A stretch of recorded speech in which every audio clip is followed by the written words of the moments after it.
Hey there, Gamecock fans. Welcome to Alumni Game, the show where three Gamecocks dive into Carolina football, the SEC, and everything that goes with it. We're bringing you weekly doses of heartbreak, hilarity, and just enough insight to keep you coming back for more. I'm your host, Mike Ritchie, class of '06, and with me are my co-host, John Buster Clarkson, class of '02, and Sam Niedermeyer, also class of '06. We've got a big one this week, fans. Our arch rival Clemson on deck for a noon kickoff on ESPN. But before we get to that, our topics this week, we're recapping the Wofford game.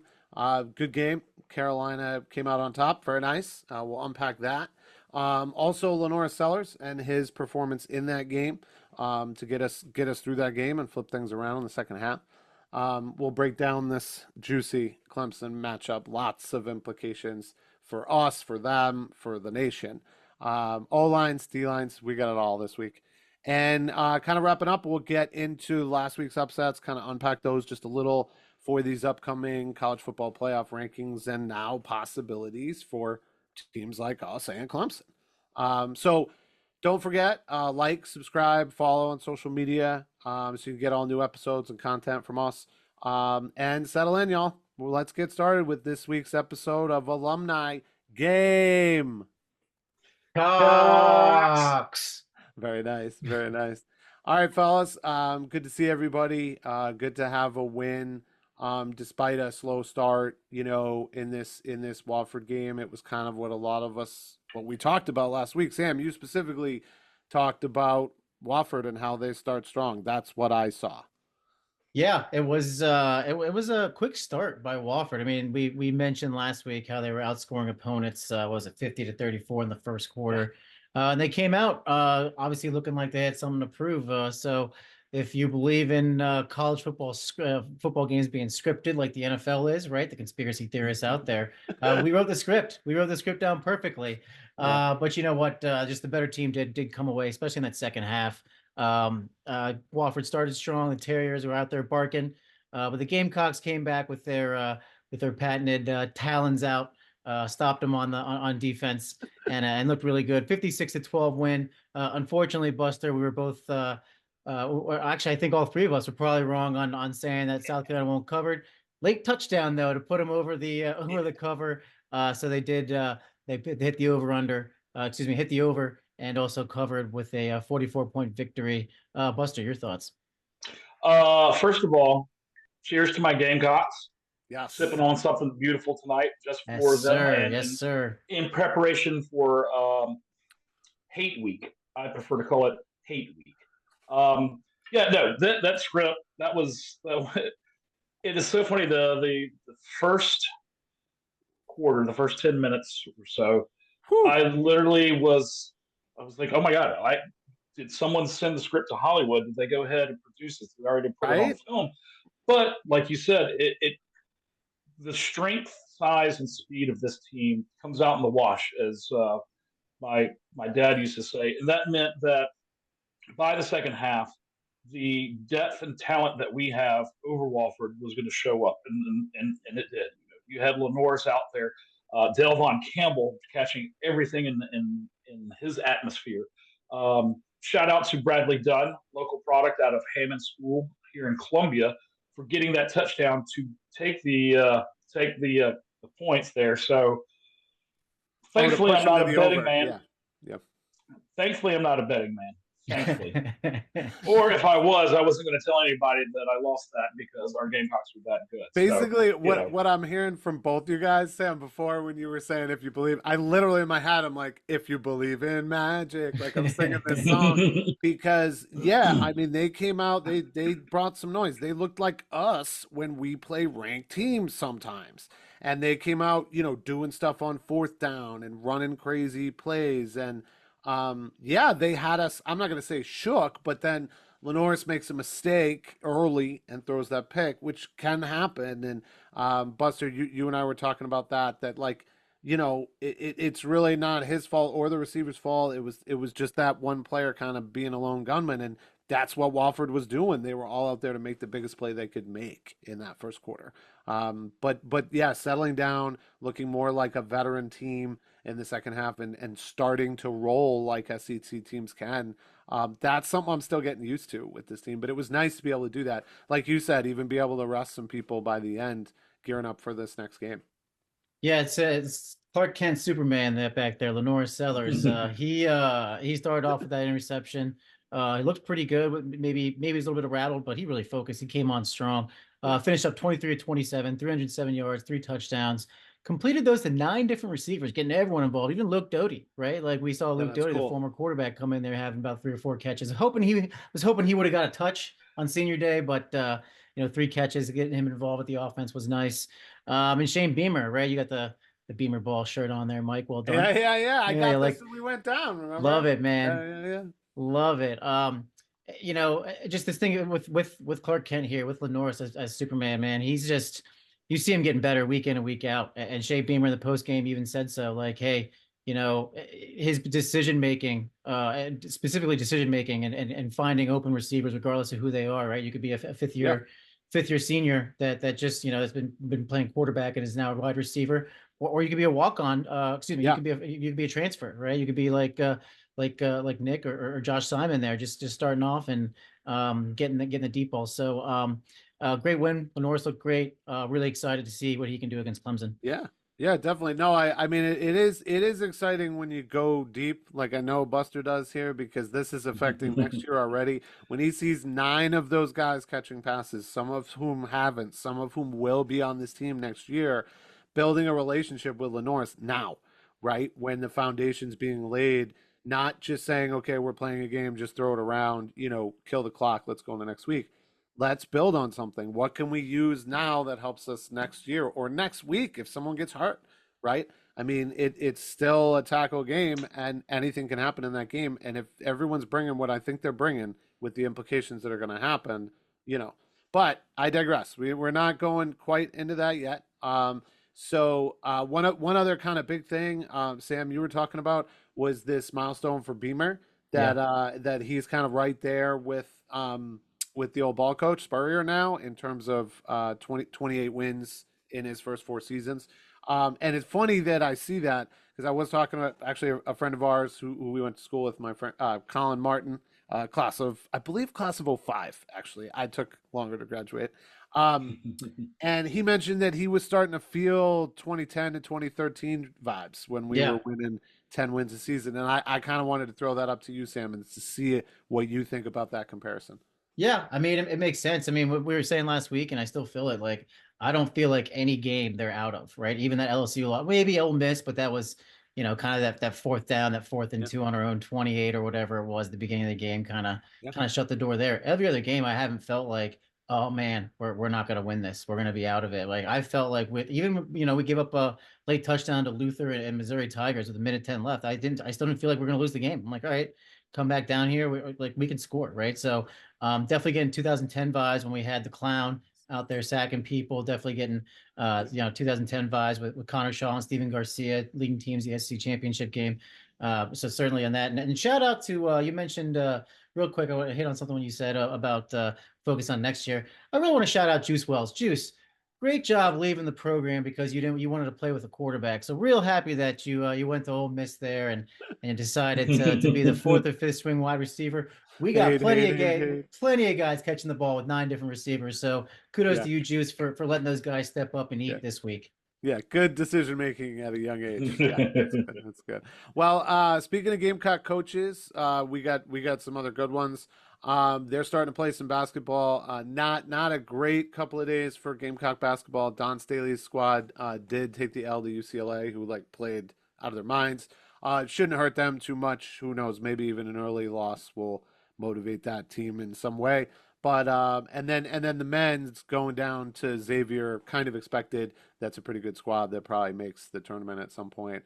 But early in the season for both of them, and good thing we're not on to basketball just yet, right, guys? I mean, we got this huge game in Death Valley coming up, and it's our rivalry game. So say it with me, guys, because I can't say it right already. Rivalry. Yeah. Very good. All right. So here it is, guys. This Clemson game, big game. We've been talking about it with family and friends, obviously, because Thanksgiving right here. But this one feels really huge. It affects us both a lot. We're right in the rankings, right in the same spots.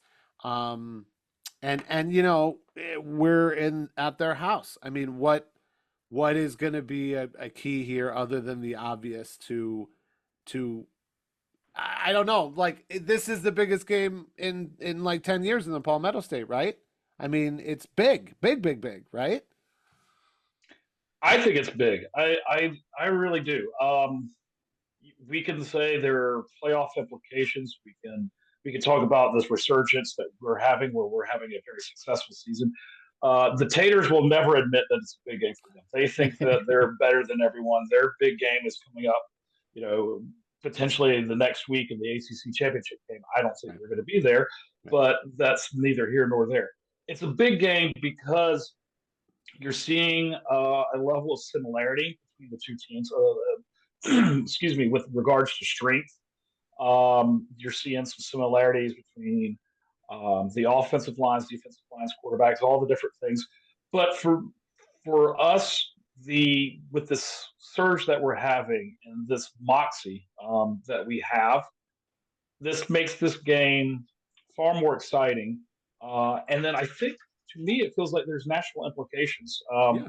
There's been a lot of talk about South Carolina being the best three-loss team, South Carolina having a legit quarterback, South Carolina, knocking on the door of the playoffs. So if you have national level attention, then you become a big deal outside of your fan base, and I think that's what makes this the biggest Palmetto State Yeah. battle in Yeah. the last And 10 and years. I mean I think for me just immediately that it's so competitive that we're both ranked so close, like other than the implications of what'll happen after that I mean, yes, it does feel to me like Clemson has trended down a bit from where they have been on a level where they were with Alabama, doing that thing for a while. But Alabama's gone down a little too. Georgia's even down a little too. So okay. But but again, it pains me to see a team that can be in the ACC and achieve what they have, where we're in the SEC and we're here for this reason, and they've been able to do it in the ACC. So that chaps me a little bit, but I just love how competitive this game is going to be, right? It just there's no reason not to play the hardest that you've almost ever played in a game like this, because no matter what happens, if both teams give it their all, it's going to come down to maybe the last play, and that could be the most Yeah. exciting play of the game. And I just feel like that's what this rivalry offers. It's on par for me with some of the other biggest rivalries in sports when it's shaped up like this, and it hasn't shaped up like this for a while, right? I mean, Sam, we've seen what Clemson's done in the last 10 years that we haven't done, right? I mean, how do we compete with that? Yeah, we were just talking about Steve Spurrier a couple. So to answer the first part about is this the biggest game in a decade, right? Right around 2010, 2012, when we started having those wonderful years under the old ball coach, Clemson was on a little bit of a downward trajectory, right? Dabo comes in, to his credit. They start ripping off wins, national championships. We kind of go on a decline. So it's kind of nice to see that football is being showcased in the state of South Carolina on the national stage, and people are talking about it, right? Watching the Tuesday playoff ranking Totally. show. Booger McFarland, right? Good name, Booger. He's talking about how South Carolina's the hottest team in the country right now. It's like, wow, when's the last time I heard that? Like, this is amazing that we're getting so much national press. So I agree. I mean, it is, yeah. Quite frankly, from both teams' perspective, it's the biggest game in 10 years. So how do we respond to it? I mean, first things first, I think it starts with the quarterbacks. I know, Buster, Yeah. you got some good analysis on both Cade and LaNorris, but I think the real question mark here is going to be, LaNorris has just looked better and better each and every week. But now we're starting to see a defensive line that he probably hasn't seen in quite some time.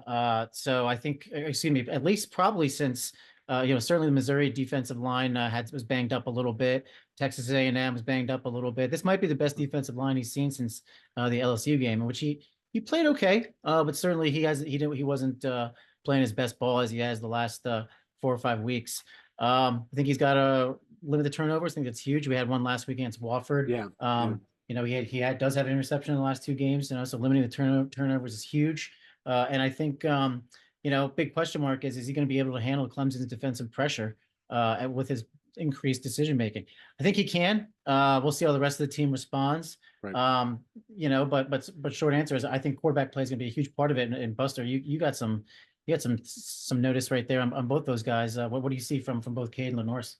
Yeah, to me, I think if we have to rank position groups and stuff like that, there's a level of evenness, whether it's the O line, D line, secondaries, receivers, running back, some push, some slight edges here and there. But the most important thing, I think, is going to be the play of the quarterbacks. And if you look at between Klubnik, the Sputnik, and LaNorris Sellers, there's an evenness there. So let me go over some stats. Since October 1st, I'm going to give out some stats that show that these guys are not too far off. And then I'm going to tell you a slight wrinkle that makes me feel like the South Carolina has an edge. So Sellers, since October 1st, he's 110 for 169 with about 1,500 yards, 65% completion percentage.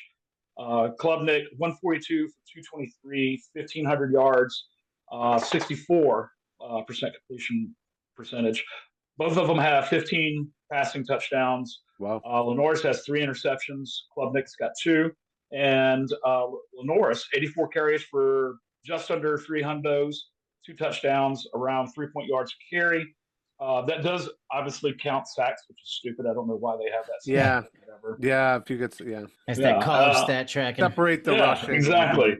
Yeah. And then Klubnik, 54 carries for 207 yards and 1 tutty. So about 3.8 yards a carry. So that's very even. That is a very even stat line between the two. But here's the kicker. This is why LaNorris is going to have the advantage and why I think the 3 keys to victory lie within him. LaNorris put up those numbers against SEC level defenses in the top Some half of those FBS. top 10. Yeah. You look at teams like even Oklahoma, as bad as they are offensively, they have a really good defense, held to one of our lowest outputs since Ole Miss, as far as offensive stats. Texas A&M, just like you said, very strong. Alabama, even Missouri. Missouri, I think, is very underrated as far as their defense. So that's a pretty good resume. And then you look at who Clemson has played. One, Pittsburgh is the only team that has a winning record that they've played against, and they lost outside of Georgia.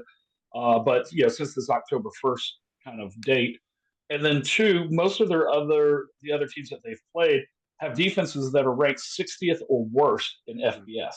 Yeah. So basically, the difference between the quality of the SEC opponents and the quality of the ACC opponents, and kind of go from there, right? Exactly. Don't get me wrong, the ACC's got some teams, but other than like Miami, SMU, after that, it's kind of not the same. I mean, Vandy's beaten ranked teams, Yeah. in the SEC. Kentucky's playing hard, I don't see any like cellar dwellers in the SEC, the way it is in the ACC a little bit. Don't get me wrong, some teams there have done some stuff, right? Georgia Tech and some others. But they're just the quality overall. Plus, I think parsing out those stats too, I feel like Klubnik has had he's had a little bit more robust running game as well, and he hasn't had those rushing yards. Although 54 for 200 is more than I would have thought for him. So you also have to watch remember that a little bit. I mean, Klubnik, how long has he been with Clemson? This is LaNorris's first year at the helm of the ship. I think he's a third-year guy, but I don't know how many exactly. Yeah, he's been there. I want to say 3 years from when. 3 years. Well, we beat DJ Rongolalele. Pardon my bad pronunciation of his last name, but doesn't count towards how bad he is as a quarterback. We beat him 2 years ago, so Klubnik was on the bench at the time, as a backup. So 2 years ago, so this would be his 3rd year in the program, 2nd year starting. So he's had 1 extra year, and people tend to forget that LaNorris, was out for a half against LSU, completely missed the Akron game. So right at the start of the season, before you have a chance to develop and progress, there could have been had to take a week and a half off. So Yeah, and I mean, look, I'm not trying to say anything. I mean, Klubnik's definitely stepped into a line of quarterbacks here. I mean, they're not all succeeding at the NFL level at this point, and I don't need to say a lot about Deshaun Watson or Trevor Lawrence, but both NFL caliber quarterbacks who have won at that level. So that's kind of what's expected, it seems, by Dabo, and so far Klubnik's been delivering. But yeah, I think we got to watch out for Maffa a little bit, and the same reason I want Rocket to have to be a bit of a focus fairly early. So you limit those Sellers mistakes, establish the run, which will open things up, obviously, and run tough, right? Go into that. And we were talking about that a bit. These O lines, these D lines. So we'll start on the Clemson side. That Clemson O line versus our pass rush. So Sam, you had some stats there from PFF on that matchup.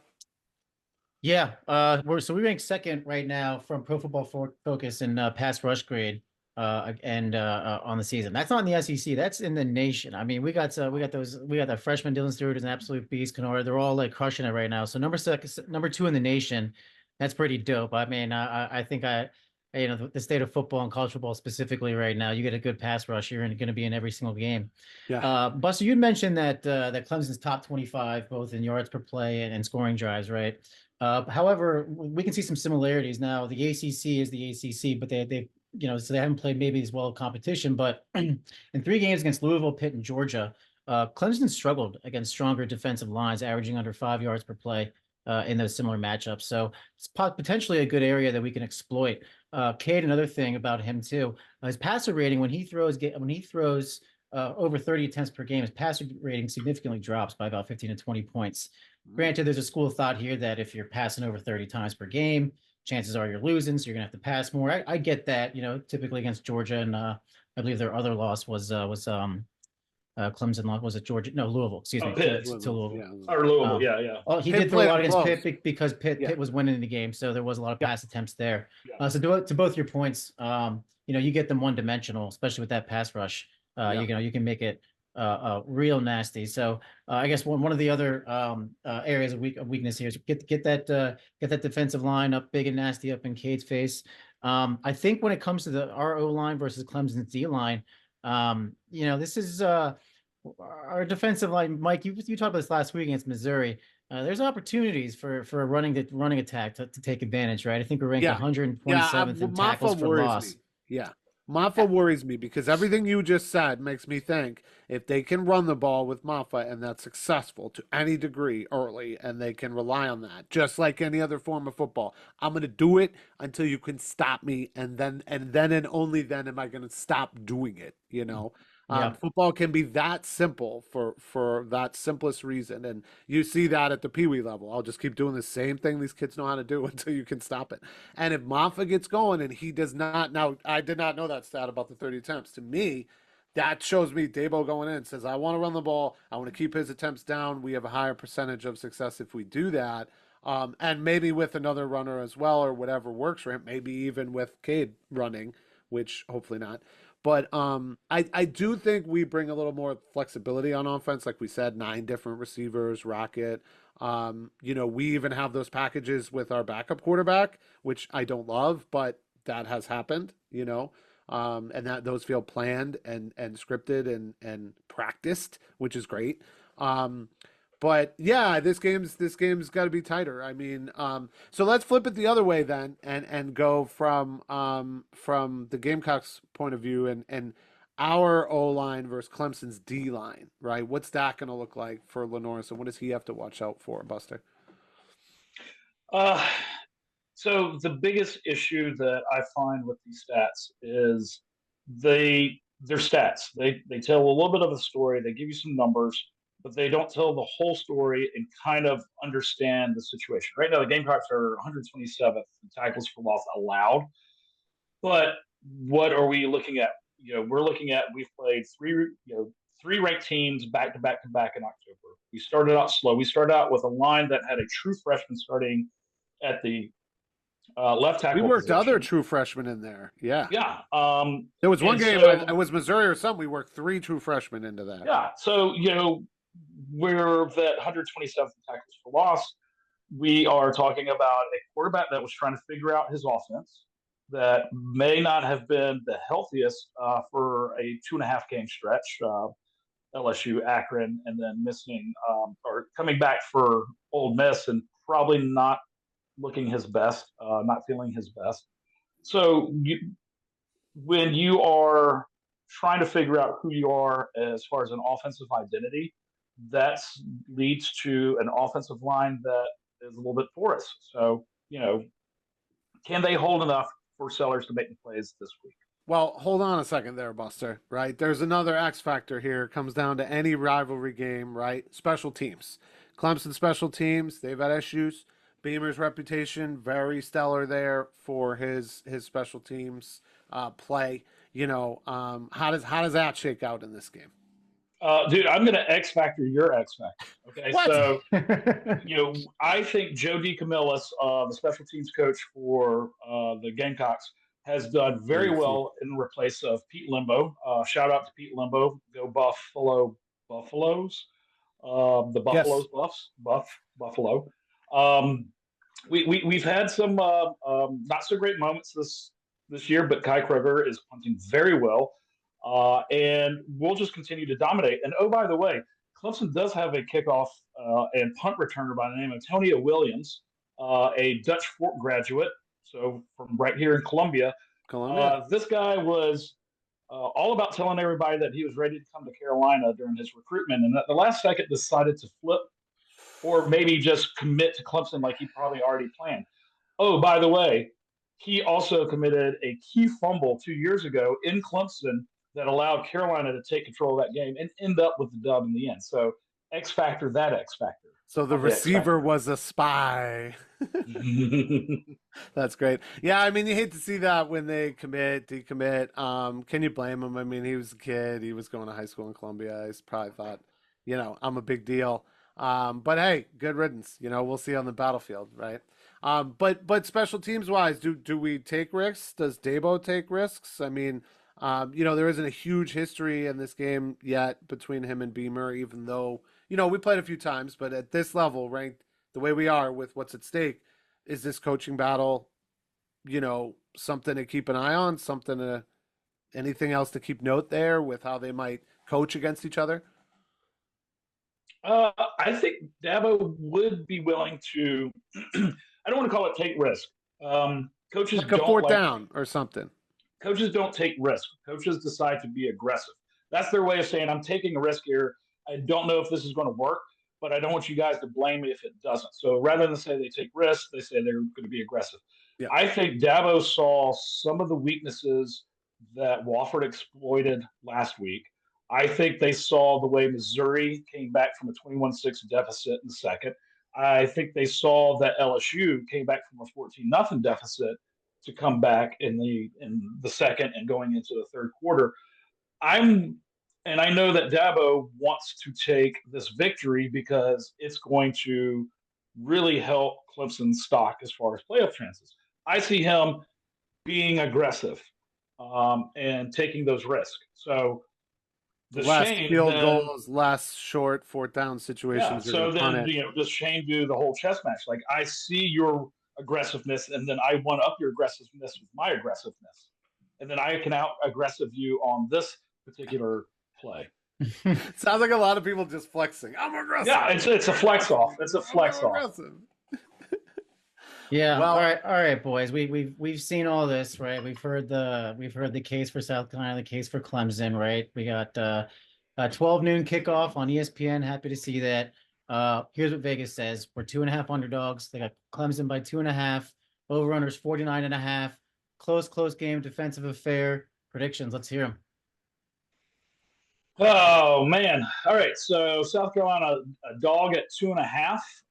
They usually give the home team 3.5, which basically means Vegas thinks that we are a 1 to a 1.5 favorite. I'm going to go with that. I think South Carolina will come out top. I don't think we're going to hit the over on this one. I think this is going to be a defensive shootout versus an offensive put down. So we're going to go South Carolina 24, Clemson 21.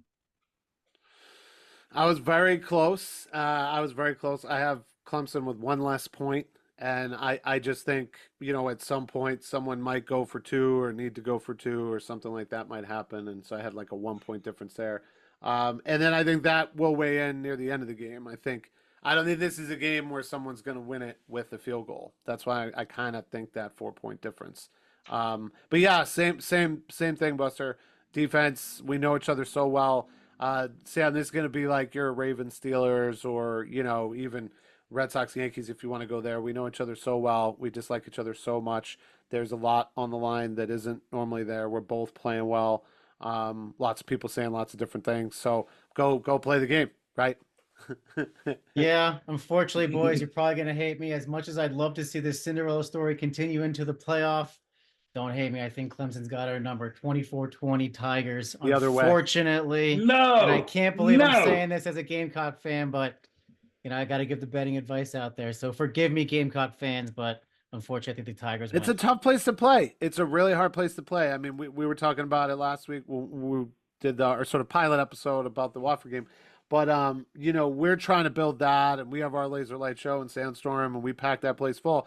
Death Valley is a very hard place to play, and we've had a hard time there. So I get that. And yeah, if it's purely where the money is, then I get it, but I'll take your money too, Like I feel like, Buster's got some good points with this game, and that's why I think it is going to come down to something like coaching style, or who wins that battle of aggressiveness, or I don't think it's going to come down to just a random turnover or something like that. Something that's coached, that we drop those safeties to that area, spying LaNorris because he does this, something like that. That's the way to get to him. Same thing with Cade, and same thing with some of the other elements we talked about. I do think Maffa's like, I'm really going to watch him like a hawk. I'm more like a Gamecock, but it's really one that feels like fun. Like no matter what happens, it feels like it's going to be a fun game. And I think, I know we don't always say that we want to win, we want a bowl game, we want to make the playoff.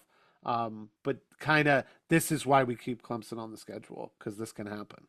And like you said earlier, like I believe in magic. I'm pulling for it, man. I really hope I'm wrong. Oh, I know you are. Yeah. I got this funny thing where I tell my friends, "Oh, this is the Stone Cold Lead Pipe Lock of the week." I think I'm like 5-9 on the season. So hey, who knows? Maybe I continue losing and they win, but I don't know. I think Clemson scores a late touchdown to beat us. Yeah, could be. All right, Sam, here's the deal. Then if we're going to do that, we're going to have what we call the warm gin shot of the week.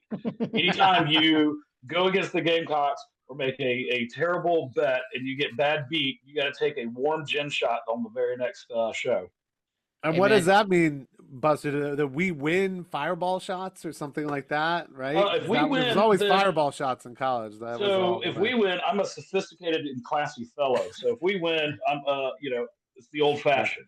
So yeah. We'll do that. This is going to take me back to my my tailgating days when I was shooting flaming Dr. Peppers. But game on there, Buster.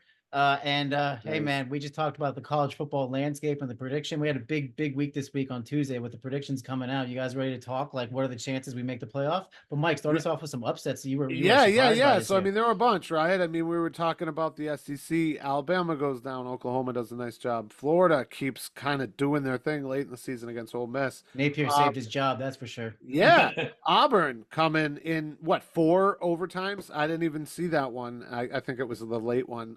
And I was just like, oh my God, 4 overtimes. Good for you. That is like real stamina. But even, some other ones that'll help us out, right? BYU going down to Arizona State and all that action over there. And then Colorado going down to Kansas kind of clears some other people out of that area we're playing in to try to get in the playoff, Kansas is low key the best team in the Big 12 right now. You look at some of the teams they've beaten; they are low key best team in the Big 12 right now. It's a shame they started out so slow. Otherwise, we'd be talking about them being a top 12, top 15 team. Yeah. Same as Florida, I think. They just started so late. And a lot of teams in Florida, right? Florida State opened up the year and just shocked everyone on how bad they were. So that was kind of an early shocker this season, right? And then, just to kind of hit on it, the other things we're kind of looking at, Sam's sort of odds of us going and doing all these things. The other big games, just I kind of noted that I just want to throw up for you guys, and you can, pick at these bones. But, obviously Texas and A&M feels big. I don't know exactly how to feel about A&M coming off a loss, but I'm sure we have thoughts there. Michigan, Ohio State feels like, I don't know. Could Michigan staying? Probably not, but That's why you play that game too. And then, Tennessee at Vandy. Vandy's done some things this year. Like, is there any chance that Vandy could take them out, or alternatively, Georgia Tech could do anything at UGA? Any of these games you guys think something busts loose and opens up a little wiggle for us, maybe too? Sam, to me, the Vandy Tennessee matchup is what's intriguing. Vandy can still be a sexy pick. No, did not ever think I would ever say that. Vandy is sexy pick. Are you kidding me? It's Vandy. Whatever. But that Tennessee offense has looked vulnerable in recent weeks. I don't know if that means that Vandy's going to take advantage, but that also means that Vandy does have good quarterback play. Vandy has shown that they have the ability to make things happen behind Diego's abilities, running the ball and passing. If I was going to be the sexy guy with the sexy pick, I'm going to take that Vandy over Tennessee. What do you think, Sam? I like it. I mean, listen, Tennessee's coming off a huge 56-point win over UTEP. Not really a tough one there. It's like us playing Wofford a little bit. Huge competition. Vandy's coming off a tough loss, one-score game, 24-17 loss to LSU. Vandy, 11-point underdogs. Crazier things have happened, right? Rivalry game. Anything could happen any given week. I mean, we saw, like you said, Mike, Auburn. I mean, the SEC is just feasting off each other right now, right? Yeah. We got the Big Ten. The Big Ten, the top teams are just playing little cupcakes right now, and they'll probably win. With the exception of Michigan, they're usually good, but they're bad this year. The SEC, it's all dogs. We're all fighting each other, and Vanderbilt's a low-key interesting pick. I think the over-under is at 40. I think it's 48.5 right now. 11-point underdog, home game, rivalry. The Vanderbilt students are probably gonna, after they're done studying and then showing their SAT scores, they're probably gonna come out here and swearing and get excited for the game. So I really hope for South Carolina's chances that Vandy can get the upset. And it looks like Georgia's probably going to make the SEC games. A tough game against Georgia Tech there. Georgia Tech's had some pretty good wins. Miami. It's interesting, but I do like the pick buster. I would take the points. I don't know if Vandy wins straight up, but certainly it's intriguing because they've been playing every team they've played this year really tough. And I mean, that makes it very interesting for Vegas and gamblers. Yeah. I mean, I feel like if they definitely have a chance, but it's not going to be by much. Yeah, they're gonna, if you're taking the points for sure. But yeah, it just feels like one they could get. I mean, I'm kind of on that Georgia Tech because I think I've seen some weaknesses in Georgia. I don't think they're quite, and I think Carson Beck can be got. And I think Georgia Tech's a good team to do that. Plus, that plays out more often as a real rivalry game than you would think. Rivalry. Can Georgia Tech, the Rambling Wreck at Georgia Tech, shout out to them. I have an uncle that's a graduate of their engineering school. Can they engineer a victory against this Georgia Bulldog team that, in the first time in a long time, does not have that intimidating rushing offense like they used to? Right. Yeah, I hope that they're truly civil in this game and that Georgia Tech can mechanically engineer a victory. But okay, so and any one of these would help us, right? Just to kind of throw that out there, right? If anything like any of those upsets happen, that starts to really help South Carolina and Clemson, among other teams who were in this, right? Yeah, I think so, Mike. So right now, you got to factor in the following things, right? You got to factor in that probably the top 6 teams are probably locks. So you got right now it's Oregon at 1, Ohio State 2, 3 is Texas. We talk about the Big Ten schedule. Texas actually has gotten rewarded with not playing the big boys in the SEC this year. We'll see if they beat Texas A&M and if they can beat Georgia a second time. But and then you got is Quinn is out for that game, correct? I actually think he's playing. I think he is playing. Okay. Yeah, so they'll have Quinn Ewers. That being said, if he wasn't playing, they still got Arch Manning coming in the back. He looked pretty good in his limited time this year as well. So we need Texas to beat Texas A&M. We would talk about the playoff and what our chances. Right now they're slim to low. Number one, got to take care of business against Clemson. No way. Like that's far and away. Yeah. The important objective right now. Literally all that really matters. Don't even turn on the TV otherwise. Yeah. Right. I mean, there's a lot of chatter from Gamecock forums out there about people wanting to know what our chance is. Number one, I mean, Buster, you talk about this, right? Top 3 objectives every year. Number 1, win in state. You got to beat Clemson. That's just without a doubt what you got to do. From there, there's a couple different paths, right? Would love to see SC, the other USC, take down Notre Dame in a rivalry game. Right. We didn't even mention that one. I think that's a Mm, potential true. that could be a scare. USC's kept every single game this year to one score, so they've got a lot of tight games. At what point does the law of averages factor in there? So you have that. Certainly, Georgia Tech beating Georgia would help. I don't think that's necessarily the best course, because either way, if Georgia goes in and wins the SEC championship, It's right? not gonna Like matter. they get a spot. So maybe we cheer for Georgia. Certainly, Vandy over Tennessee, I think, is a great opportunity for us to jump ship. You got to factor in the Iron Bowl too. Can Auburn beat Alabama? Those are usually tight games as well. Yeah, It's a that's the rivalry one game. I didn't mention, but you make a good point, because I mean, where we're at right now, Alabama is probably the best 3-loss team in the country, right? They got the highest Well, ranking. They're ranked 13th right now. Ole Miss I mean, it's 14, sort and we're of them, 15th. and then Ole Miss, and then Clemson, and then us, and then I kind of think Well, Clemson's Arizona State Yeah, well, might be. Clemson's 12 right now. So we're gonna go college football ranking, the playoff ranking. Yeah, I'm Clemson's talking at 12. about. Your eye test, gotcha. Yeah. My like what I saw for projections and what I thought made sense to me was something like from 12 to 16, Alabama, Ole Miss, Clemson, SC, Arizona State. Arizona State only has 2 losses and they beat BYU. Granted, they don't have the resume. That's why they're hanging behind us with even with one less loss. But I think you beat Clemson and that throws you up with Ole Miss and Alabama. If one of them lose, which yeah, Auburn, I mean they'd have to do it all over again. But yeah, if Alabama were to lose, it feels like one of the winner of our game can go in. So yeah, go Auburn for sure. Yeah. But yeah. Got to win this game first. Got to focus on this game. Don't even worry about any help at all, and just think about a bowl game at this point. I do worry about the cannibalism of the SEC in the sense of, when you look at these other conferences, there's a level where the conference champion has got the automatic bid, and then you got maybe one or two teams. The problem is the committee's going to come in and say, well, the top teams of the SEC were not as strong this year. Let's say that Alabama's a 3-loss team, Georgia's 3-loss, all these things.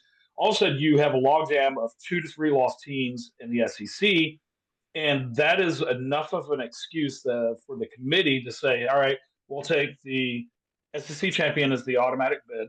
Yeah. And then we're only going to take one other SEC team because they're all at 2 and 3 losses, while right. Your Indianas and Notre Dames and all those other schools have less than that.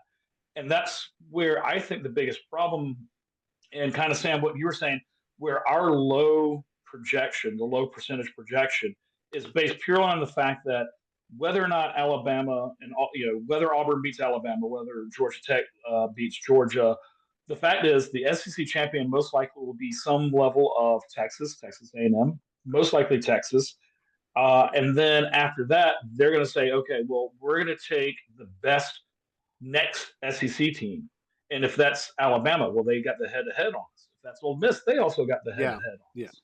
Yeah. So that's where you get worried that if the committee thinks that the SEC is not that strong this year, they're not going to take as many SEC teams. Yeah. And there are 2 teams ahead of us as far as the head-to-head, whether or not they have 3 losses. So what we need for to happen is that teams that are kind of below that top 10, we don't want them to get an automatic bid because they get in and that sort of thing. We need to, one, obviously beat Clemson.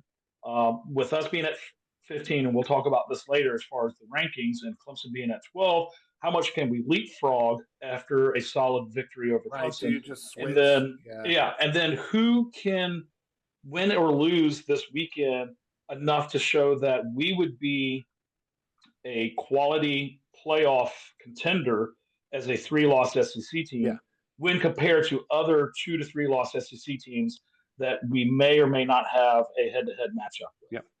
And I like the way that it's scheduled with us at noon. I mean, I'll watch some of game day. I'll go right into our game, and then from there, after that, whatever happens. But yeah, I think what I'm coming away with from what you're saying, Buster, is that Sam, that you're exactly right. That Iron Bowl is something to watch, and go War Eagle for a little bit, I guess. Which I normally wouldn't say. But that's cool, and that's why it comes down to this, and it's kind of fun. It's not like the NFL. Sometimes you get to that last week, and what does it mean? And everybody's resting. I mean, everybody's up for this. Alabama's got to be on guard, or they could walk their way right out. Georgia too. So that's kind of nice to see and know that that's possible. So guys, look, we made our predictions. We kind of waded through this college playoff and sort of set it for everybody else. Look, there's opportunity, and we're in the mix for sure. But yeah, take care of business. Let other things happen after that. So I think that's going to kind of wrap us up for this episode. Any final thoughts on this Clemson game, or what we might be talking about next week, just to throw out as a third X factor? Sam, what do you got? Well, for one, I think got to cheer for the teams ahead of us to lose. So I'm going to be cheering for South Carolina, obviously. I think Cal's playing SMU. Going to be a huge Cal fan this weekend. I think Miami playing. Was it FSU? Are they playing FSU?